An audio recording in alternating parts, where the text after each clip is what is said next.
Bienvenidos a este nuevo video de la materia de arquitectura de computadoras.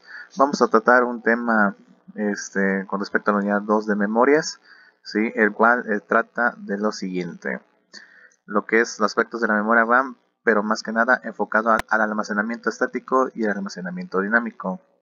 De ahí pasamos para el primer tipo de celda, que es la memoria RAM estática o simplemente una celda estática. Estas en concreto, ¿sí?, ocupan aproximadamente 6 o más MOSFETs para poder generar un bit de información alojado aquí. Aquí, otra cosa, mientras estos se mantengan alimentados, pues el dato se va a estar regenerando a sí mismo. Es decir, que no necesitamos alguna otra señal que esté recargando la celda, sino la celda por sí misma va generando el dato. De ahí que sea precisamente estático el almacenamiento, ¿sí? Estas celdas son básicamente rápidas, ¿sí? Pero precisamente como son rápidas y propiamente su integración es puramente con MOSFETs, de ahí que sean realmente caros, ¿sí? Básicamente su aplicación son con las memorias caché. No obstante, también hay ciertas memorias RAM con esta tecnología. Más o menos viendo cómo funcionan las celdas propiamente la estática, distinguimos los primeros elementos. Así como los transistores de efecto de campo, necesitamos una señal aquí en la compuerta y otra aquí en lo que es del drenador al surtidor, ¿sí? Para habilitar escritura, ponemos ya sea el dato en concreto un 1 lógico, y eso implica un voltaje que nos está alimentando esta línea.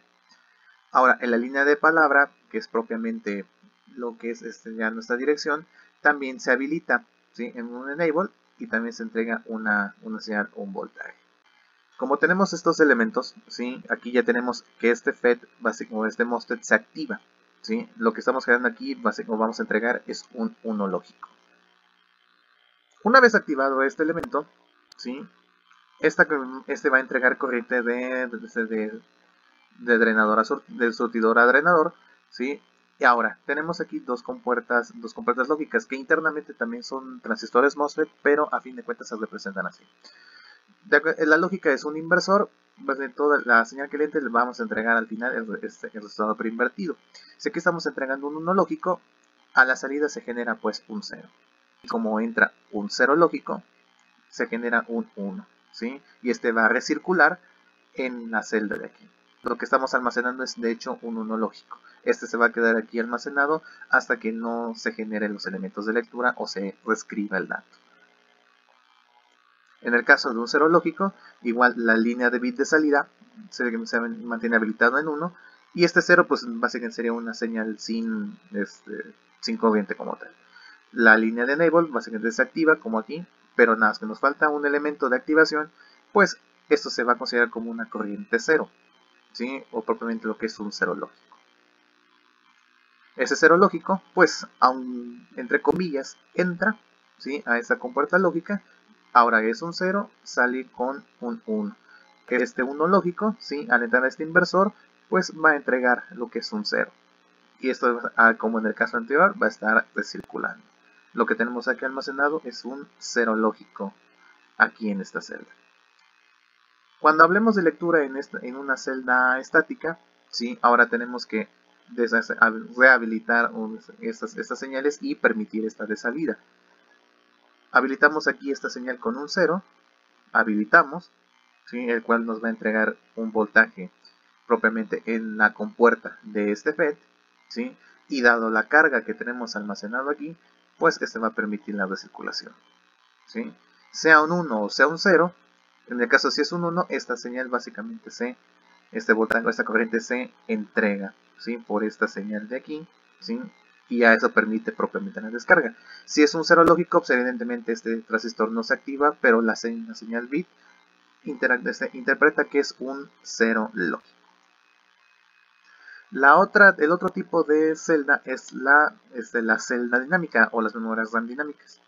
A diferencia de las estáticas, solamente contamos con un transistor MOSFET o un FET y un capacitor. De hecho, este es el elemento de memoria, ¿sí?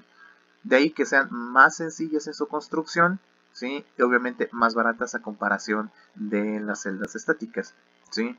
El problema de los capacitores es que en algún momento van a estar agotando su carga y constantemente tenemos que estar generando un refresco de la señal para que el dato no se pierda, ¿sí? Estos elementos son más lentos, pero a fin de cuentas es más barato y de hecho casi todas las RAM están basadas en esa tecnología. Por tanto, de ahí que siempre vayamos a encontrar RAMs dinámicas. En las celdas dinámicas, pues vamos a operar más o menos con la misma lógica que las estáticas. Tenemos una línea que es el cual es el dato que queremos escribir y pues la línea de dirección. Si colocamos un 1 aquí, tenemos aquí la línea que se activa, ¿sí? Que se hace con este pequeño voltaje y se habilita la correspondiente a la línea de dirección. Esto permite que el transistor MOSFET o FET se activen y como en el GIF anterior, tenemos que el capacitor aquí genera una carga, es decir, aquí tenemos un 1 lógico, que es lo que hemos suministrado aquí. De hecho, aquí lo que tenemos aquí almacenado. Ahora, aunque si bien este elemento en sí está desactivado, tanto los transistores como desde la unión bipolar como los MOSFET no son trayectorias completamente abiertas. De hecho, aquí, aunque pequeño, genera un pequeño cortocircuito, lo que genera una trayectoria cerrada y que efectivamente la carga aquí, como es el capacitor empieza a descargarse, ¿sí? Esto no puede evitarse, entonces de ahí esta pequeña carga que se tiene en el capacitor empieza a drenarse por la línea de bit, generando que las cargas se vayan perdiendo, ¿sí? De no controlarse este fenómeno, nos vamos a encontrar que en algún momento ese 1 lógico se va a volver un 0. Entonces, esto puede generar lo que es pérdidas de datos.